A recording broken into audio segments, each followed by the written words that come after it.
नमस्कार, आप देख रहे हैं राजीव टाइम्स। आपके साथ मैं हूं आराधना नामदेव। भगवान विष्णु की भक्ति में समर्पित लोकेशानंद महाराज एक भव्य यात्रा का आयोजन कर रहे हैं। यह यात्रा 9 जनवरी से इंदौर के राजवाड़ा से निकाली जाएगी, जो 14 जनवरी को सेंधवा के पास शारदा नगर तक पहुंचेगी।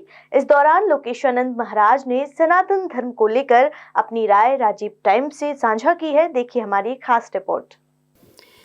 नमस्कार, राजीव टाइम्स में आपका स्वागत है। और लोकेशानंद महाराज जी, जो कि विष्णु पंथ को लेकर सबसे ज़्यादा प्रख्यात हैं, जो विष्णु जी की सेवा में अपने जीवन को समर्पण किया हुआ है, वो इंदौर पधारे हैं और यहाँ से एक भव्य रैली का आयोजन कर रहे हैं, जो कि 9 तारीख से लेकर 14 तारीख को शारदा नगर पहुँचेगी। मैं उनसे बात करती हूँ कि जिस दौर में सनातन को लेके जिस तरीके के मामले चल रहे हैं, वो सनातन को लेके गुरु जी की क्या राय है। गुरु जी, सनातन को बचाने को लेकर भी एक बड़ा मुद्दा चल रहा है, आप क्या कहेंगे?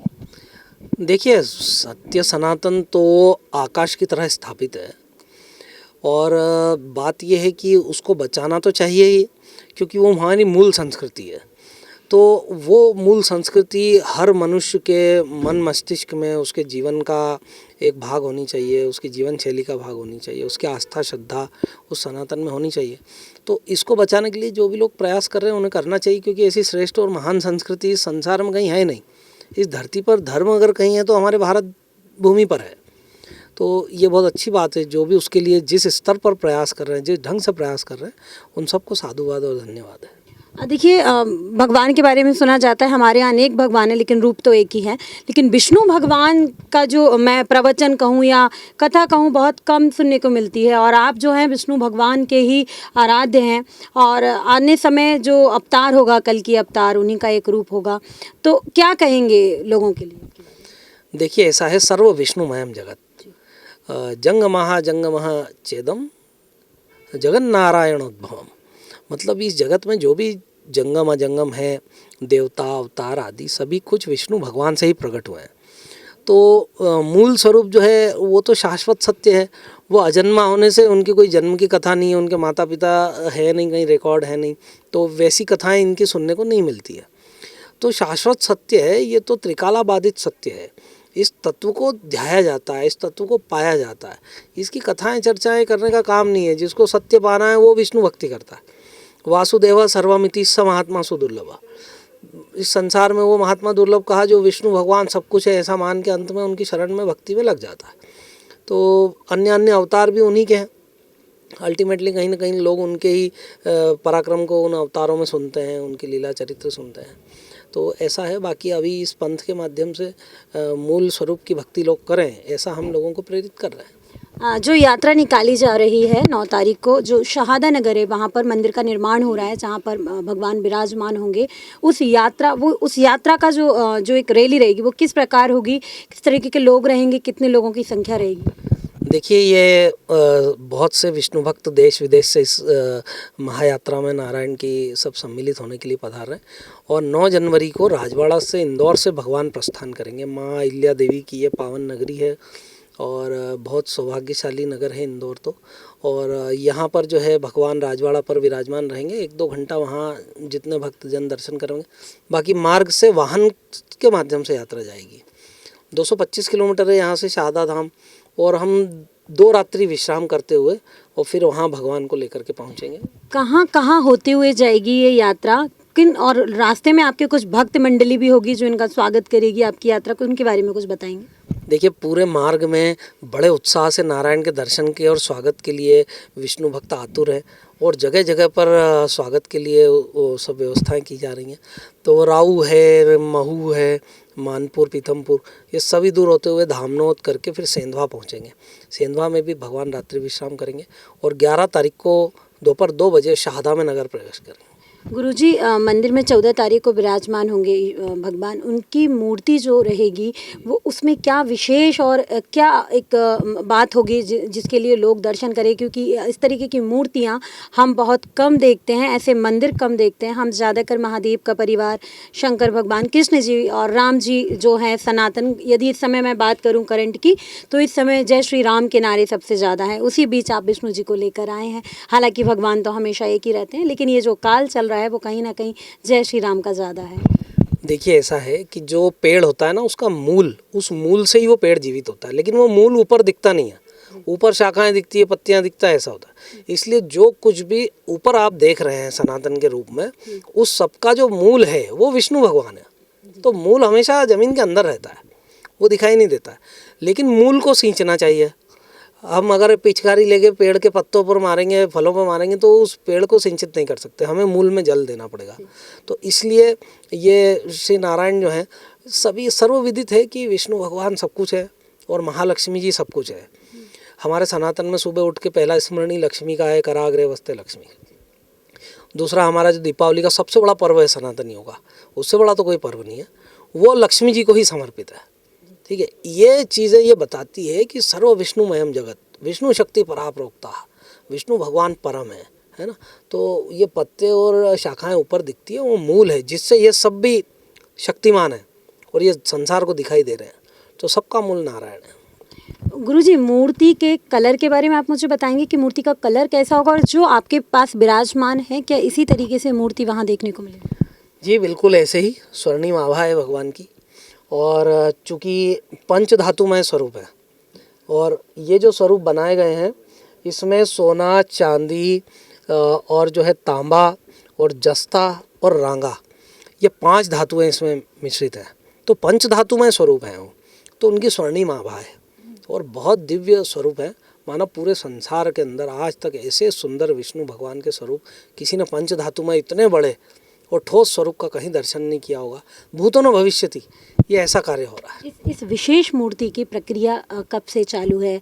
मतलब कि एक कुछ समय पहले से शुरू की गई होगी, जिस प्रकार से आपने मुझे बताया है मूर्ति की विशेषताएं, तो उसमें काफ़ी समय तो लगा होगा। कब से इसका प्रारंभ हुआ था और कब तक इसका कार्य पूरा होता रहेगा? देखिए, ये संकल्पना तो पहले की है, मतलब समझिए 2016 के आसपास, परंतु ना स्वरूप का काम चलते 4.25 साढ़े 4 वर्ष हो गए। 4.25 वर्ष हमको ये स्वरूप पूरी तरह बनाने में लग गए। पहले ये मिट्टी में बने, फिर उसका मॉडल बना, फिर उसको जयपुर ले जाया गया, वहाँ पे उसकी कास्टिंग हुई, 5 धातुओं का रस बना करके डाला गया और ऐसे वो निर्माण हुआ। तो करीब 4.25 साढ़े 4 साल का समय लग गया। तो गुरुजी, ये इस मूर्ति की कल्पना किसने की? मतलब एक स्ट्रक्चर आता है कि हमारी मूर्ति कैसी होगी, उनके गहने कैसे होंगे, उनके फेस पे उनके क्या बोलूँगी उसको, कि उनके आकार प्रकार, आभूषण, उनके भाव क्या होंगे, ये आपने कैसे आकलन किया? कल्पना होगी आपके मन में क्योंकि आप भक्त हैं इनके। देखिए ऐसा है, जब अपन भगवान का ध्यान करते हैं, भगवान का स्मरण करते हैं, भगवान के साथ में एक शब्द को जोड़ा गया कि भगवान सुदर्शनधारी हैं। सुदर्शन एक शब्द है, सुदर्शन, अच्छा दर्शन। तो भगवान की दर्शनीय होनी चाहिए मूर्ति। तो ये हमारा पहले से ही भाव था कि नारायण इतने दिव्य हों, इतने सुंदर हों कि बस दर्शन करते ही रह जाएं। तो जब स्वरूप बनने लगे तो हमने कहा ये तो बहुत कठिन है, कैसे करेंगे, बड़ा मन में होता। फिर हमने एक दिन नारायण के ऊपर ही छोड़ दिया। हमने कहा हे प्रभु, हम जैसा चाहते हैं वैसा स्वरूप आप अब ले लीजिएगा, क्योंकि हमारे बस का नहीं है। तो जो हमने सोचा था भगवान ने उससे भी सुंदर स्वरूप लिया और बहुत ही दिव्य स्वरूप का ये विग्रह तैयार हुआ। मतलब अवर्णनीय है। ये तो भगवान जो भीतर में प्रेरणा देते हैं वो भी भगवान है, और जो बाहर साकार होता है वो भी भगवान है। आपका जो जीवन रहा एक सन्यासी के रूप में रहा, काफ़ी युवा हैं आज के दौर में जहां लोग ITI और कई सारी कंपनीज में जाना चाहते हैं, वहां आपने ये मार्ग चुना।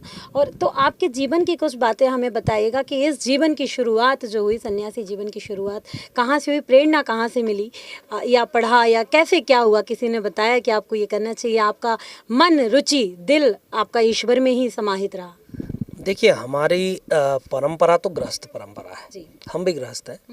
तो सन्यास तो अपने यहाँ पर सन्यासी महापुरुष होते हैं, महात्मा होते हैं, वो उन सबको भी नमन है। लेकिन भक्ति मार्ग का ऐसा है कि किसी भी आश्रम में रहते हुए हम नारायण की भक्ति कर सकते हैं। 15 वर्ष की आयु में हमें हमारे गुरुदेव ने प्रेरित किया और उनके चरणों में हम पहुँचे, और वहीं से हमने ये भक्ति मार्ग जाना। उनके चरणों में रह कर के हमने तप किया, सेवा की, ज्ञान प्राप्ति की। तो वहाँ से हमने इस यात्रा को चलाया भक्ति की। प्रारंभ में बड़ी कठिनाइयाँ थी, अब तो लोग सब समझने लगे श्री नारायण भक्तिपंथ का तत्व क्या है, आधार क्या है, ये सब।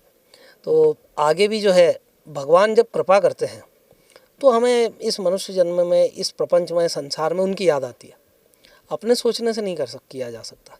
तो ये गुरुदेव की और भगवान की कृपा हुई तो हम आज आपको ये हमारा स्वरूप दिख रहा है, हम सेवा कर रहे हैं, भगवान के किंकर हैं। इंदौर में जो आपका आश्रम है, इसकी कुछ गतिविधियाँ, लोग इससे कैसे जुड़े, लोगों को ज़्यादा इसके बारे में कैसे जानकारी हो, इसके बारे में? देखिए, एक इंदौर में स्थान है सिंदोड़ा गांव में, पहाड़ी के ऊपर। बहुत वर्षों से हम वहाँ पर रहते हैं, तो हम वहाँ से बहुत सी चैरिटेबल एक्टिविटीज़ को करने में मानते हैं, क्योंकि धार्मिक एक्टिविटीज़ बहुत सी शहादा धाम बना रहे, मंदिर बना रहे, वहाँ से होती हैं। तो ये जो इंदौर का स्थान है, ये अभी हम वहाँ पर एक बहुत बड़ा ब्लड डोनेशन कैंप लगा रहे हैं 21 फरवरी को, बहुत बड़ा ब्लड डोनेशन कैंप लगा। इसके अलावा हम युवाओं में व्यसन मुक्ति का अभियान चलाते हैं, उसका भी केंद्र हम इसको बनाना चाहते हैं कि हम यहाँ से व्यसन मुक्ति अभियान को गति दे सकें, क्योंकि आज हमारा युवा समाज भटक रहा है। वो बहुत ज़रूरी है कि उन्हें मार्गदर्शन दिया जाए। और जीव दया के बहुत से कार्य, एनिमल वेलफेयर के लिए, ये सब के लिए भी हम यहाँ से कुछ न कुछ गतिविधियाँ करते रहते हैं। गुरुजी, एक लगातार करंट की बात कर रही हूँ, लगातार मुद्दे गरमाए जा रहे हैं, राजनीति पर सियासत चली जा रही है हिंदू मुस्लिम पर। अभी धीरेन्द्र कृष्ण शास्त्री जी ने प्रख्यात वो हैं, और उन्होंने ये बात कही थी कि उनकी 8वीं 9वीं जो पुश्तें रही होंगी मुस्लिम की, वो हिंदू ही रही होंगी, और हिंदुस्तान में जिसका भी जन्म हुआ है वो हिंदू ही है। इसके बारे में क्या कहें? देखिए, ऐसा है कि बार बार चर्चा चलती है कि भारत को हिंदू राष्ट्र बनाया जाए, भारत हिंदू देश था, यहाँ के जो मुस्लिम हैं वो पहले कुछ पीढ़ियों पहले हिंदू ही रहे थे। ये तो इससे भी अगर हम आगे जाएंगे तो ये हम भारत देश की क्या, हम धरती की अगर बात करेंगे तो ये पूरी धरती सनातन धरती रही है ना। और हम धीरे धीरे वहाँ से हम टूटते टूटते आज हम इस स्वरूप में हैं। तो सही बात है। और जो लोग सनातन को छोड़ करके अन्यत्र गए, किसी लालच से गए, किसी भय से गए, उन्हें लौटना चाहिए। तो जो भी लोग इस बारे में कार्य कर रहे हैं, समझा रहे हैं, संदेश दे रहे हैं, वो बहुत अच्छी बात है, हमारा समर्थन है उनको। राम मंदिर की प्रतिष्ठा हो गई है लास्ट ईयर, 1 साल होने वाला है अभी 22 जनवरी को। इस पर काफ़ी विवाद रहे। साथ ही अब अगर मैं उत्तर प्रदेश की बात करूं, सबसे ज़्यादा संवेदनशील इलाका रहा है वो, और वहाँ पर जहाँ जहाँ खोदा जा रहा है वहाँ वहाँ मंदिर निकल रहे हैं। और इसी बीच कई राजनेताओं के बयान आए कि कुछ राजनेताओं का नाम नहीं लूँगी, उन्होंने कहा कि खोदने से कुछ होगा नहीं, लड़ाइयाँ ही होंगी। इसके बारे में क्या कहेंगे? हमारा ईश्वर है, हमारा भगवान है, उनको क्यों नहीं निकाला जाए? देखिए, अब भारत देश में और उत्तर प्रदेश की आप बात कर रहे हैं, हमारा तो ये कहना है कि आप 1 साल के अंदर अगर विश्व भर में जो खुदाइयाँ होती हैं उनको देखेंगे तो आपको मैक्सिमम विष्णु भगवान की मूर्तियाँ उन खुदाइयों में से निकली ये जानकारी मिलेगी। भारत ही नहीं, विश्व में जहाँ कहीं भी खुदाई होती है, कहीं पे विष्णु भगवान की मूर्ति निकली, कहीं शेषशाही नारायण की मूर्ति निकली, तो ये आपको जानकारी मिलेगी। जैसा हमने कहा, ये सारी धरती सनातन धरती है, और जिसने भी एंक्रोचमेंट किया, हमारे धर्म स्थलों को दबाया, तोड़ा, ये किया, तो उन्हें सोचना चाहिए कि उन्होंने गलत किया। आज वो सब चीज़ें सामने आ रही हैं तो वो एक्सेप्ट करें, और अगर वो बंधुत्व की भावना से रहना चाहते हैं, भाई भाई की तरह रहना चाहते हैं, सौहार्द चाहते हैं, तो वो सौंपे हमारे अवशेष हमको, इसमें कोई गलत बात नहीं है। बांग्लादेश में हिंदुओं के साथ जो हो रहा है, हमारे भारत देश में तो कभी नहीं बोला ना कि धर्म को बदलो, लेकिन बांग्लादेश में तो जो भी हिंदू हैं उन्हीं को प्रताड़ित किया जा रहा है। तो हमारे देश को इस पर क्या ठोस कदम उठाना चाहिए? हमारे प्रशासन को, हमारे नेताओं को क्या करना चाहिए?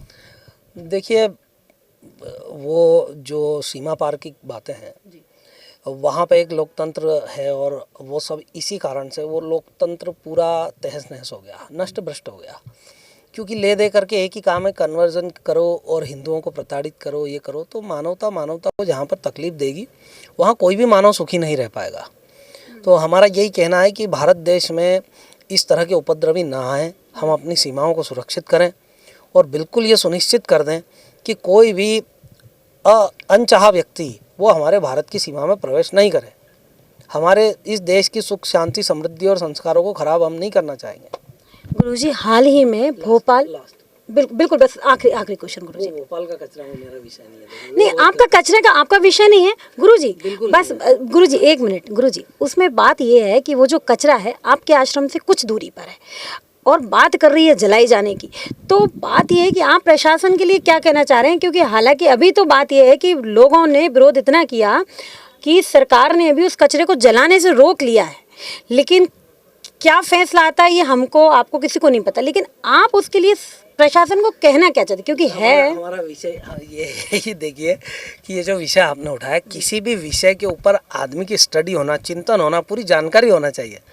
आप इस पे चिंतन मत कीजिए गुरुजी। मेरा बस आपसे इतना है कि आपके आश्रम के पास कहीं से एक जहरीला कचरा आया है, जिससे आपके आश्रम में रहने वाले या आश्रम के आजू बाजू कई लोग हैं जिनको डर है उस कचरे से। उसमें कई ऐसी परेशानियां हैं कि आने वाली पीढ़ियां भी उसको भोगेंगी। तो बस आप उस मुद्दे पे क्या कहेंगे? मैं बिल्कुल आपसे ये नहीं कह रही हूँ कि आप इसमें राजनीति विषय। देखिए अगर कोई मानवता को, पर्यावरण को हानि पहुंचाने वाला विषय होगा तो मना ही करेंगे कि भाई ऐसा नहीं होना चाहिए, कहीं भी ना हो, है ना। और उससे अगर मानवता को कोई तकलीफ होती है, पर्यावरण को, वन्य जीवों को कोई तकलीफ होती है, तो उसके लिए तो हम मना करेंगे। बाकी सब हर तरह की यंत्रणा लगी हुई हैं कि उसमें कितना % क्या है, क्या नहीं है, अच्छा है, बुरा है, उसको वो लोग खोज रहे हैं। क्योंकि वो उस व्यवस्था के लिए जिम्मेदार जो लोग हैं, भाई राजनीति है, अधिकारी लोग हैं, वो उनके हाथ में है ना। हमारे खाली बोलने से क्या होने वाला है।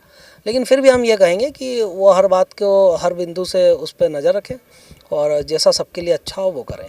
मैं बस एक क्वेश्चन करूंगी, राजनीतिक नहीं है, बस इतना कि जो मंदिरों में घंटियां बजती हैं, आरतियां बजती हैं, वही मंदिरों में स्पीकर बज रहे हैं। सरकार आई थी, उन्होंने कहा था स्पीकर नहीं चलने चाहिए। जो भी है, आप बिल्कुल, मैं प्रशासन से रिलेटेड नहीं पूछूंगी, लेकिन क्या ज़रूरी है सुबह 6 बजे से अजान होना? क्या मंदिरों की घंटियों की आवाज़ या मंदिरों की माता जी की के भजन हमको सुनाई नहीं देने चाहिए सुबह 6 बजे? देखिए, भक्ति आपके अपने कल्याण के लिए है और हम दूसरों को विक्षेप न करें, हम अपनी शांति बढ़ाएं और दूसरों की शांति में सहयोगी हों।